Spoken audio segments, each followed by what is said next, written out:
আমি তো সেলিব্রিটি না, আমাকে সাপোর্ট করো না। আমি তো বড় ইউজার না, আমাকে পাশে পাবে না। ওরে লাইক কমেন্ট শেয়ার করে রিপোস্ট করিলে আমি তোমায় সাপোর্ট করব সেই কমেন্ট পাইলে।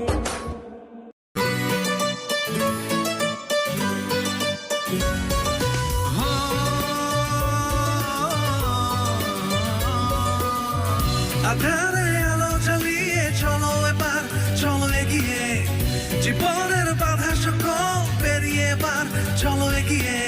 সূর্যের পারে ছুটবো মোরা, সইব মোরা এই খরতা, পথের কাটা বিধলে বিধুক ছুটবো মোরা, ছড়াবো প্রতাপ।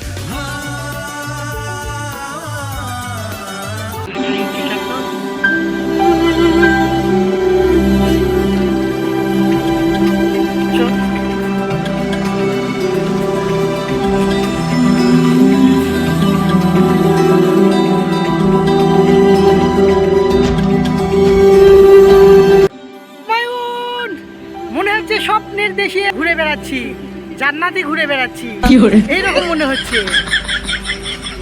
এই ফুলগুলোর ঘ্রাণ আমাকে মুগ্ধ করেছে, এই সৌন্দর্য সুবাস।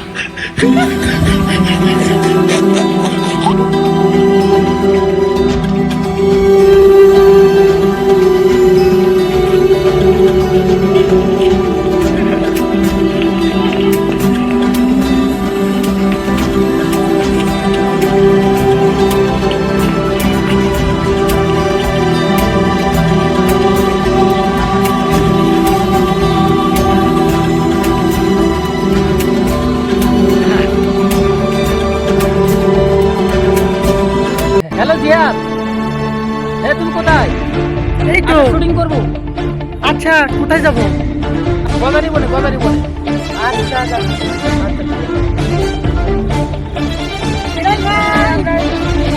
আচ্ছা ঠিক আছে, এদিকে আসো। আচ্ছা ঠিক আছে, আমরা তিনজনে করবো, এদিকে আসো। আচ্ছা ঠিক আছে, করা হোক। কেমন লাগছে আমাকে বলো তো? সেই লাগছে, সে পুরো চেহারাটাই পাল্টে দিয়েছে, তাই না?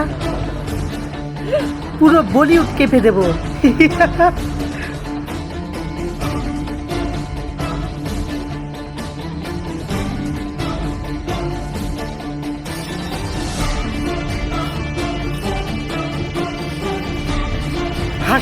হাসা যাবে না। হাসলে কি কখনো অভিনয় হয় নাকি? এমন ভাবে অভিনয় করতে হবে যেন সত্যি সত্যি মনে হয়। হচ্ছে না। সরো, ওঠো, দেখি, আমি দেখে দিচ্ছি কিভাবে অভিনয় করতে হয়।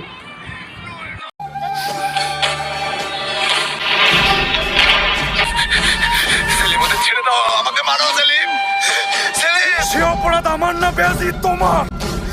তুমি নৃশংস খুনি, এই রাজবংশের অভিশাপ।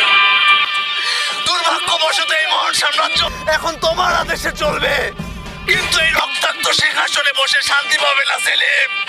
শুনেছো আমার কথা? এমনকি 100 বছর পরেও তোমার এই নৃশংসতা আর নিষ্ঠুরতার কথা পৃথিবী মনে রাখবে। সেলিম, আমাদের জন্য মৃত্যু নূহ আলাইহিস সালামের নৌকায় ওঠার মতো। আমি সন্তানদেরকে নিয়ে নূহের নৌকায় উঠবো আর আল্লাহর দরবারে হাজির হব, আর শুধু ওনার কাছে মাথা নত করে ক্ষমা চাইবো। তিনি আমাদের ক্ষমা করে দেবে। ছাড়ো।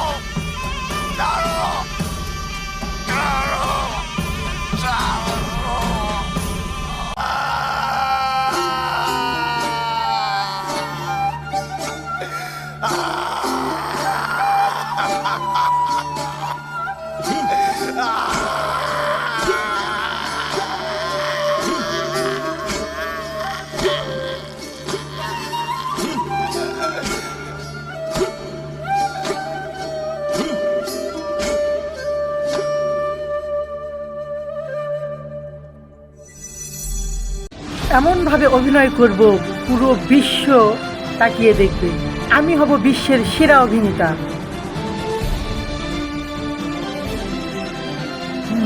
মুখে কোনো মেকআপ করতে হবে না, আমি এমনিতেই ঠিক আছি, মেকআপ ছাড়াই ভিডিও হবে।